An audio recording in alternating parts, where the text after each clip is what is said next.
Guys, তোমাদের কাছে আজকে একটা নতুন জিনিস শেয়ার করতে আসলাম। তোমরা তো হয়তো অনেক জায়গায় গিয়েছো, শপিং মল, অনেক বড় বড় শপিং মলে গেছো। কোনো দিন তোমরা কি দেখেছো সোনার জামা বা রূপোর জামা? তো আমাদের কাছে আছে সোনার জামা আর রূপোর জামা। এটা হলো আমার দাদার দোকানে পাওয়া যাচ্ছে, বিগ ফ্যাশন স্টোরে। তো চলো তোমাদের সেটা দেখাই। এইদিকে দেখো, এই যে কাজ হচ্ছে, এই দেখো। তোমরা বলবে হয়তো এগুলোর মিথ্যে, হয়তো সোনার জামা রূপোর জামা হয় না, কিন্তু অরিজিনাল এইগুলোর কিন্তু সোনা। আর এই যে এটা হলো রূপো আর সোনা তোমাদের দেখাচ্ছি। দাঁড়াও, এত ছোট ছোট তো ভয় লাগছে যদি পড়ে যায়।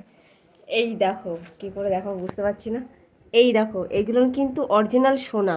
তোমরা আবার ভেবো না যে ফেক করছি ভিডিওর জন্য, কিন্তু বিশ্বাস করো এইগুলো অরিজিনাল। যদি কেউ বিশ্বাস যদি নাও করো, তাহলে বিগ ফ্যাশন স্টোরে চলে আসবে খুব তাড়াতাড়ি। আর 10 তারিখে বিগ ফ্যাশন স্টোর ওপেন হচ্ছে, তোমরা সবাই চলে এসো।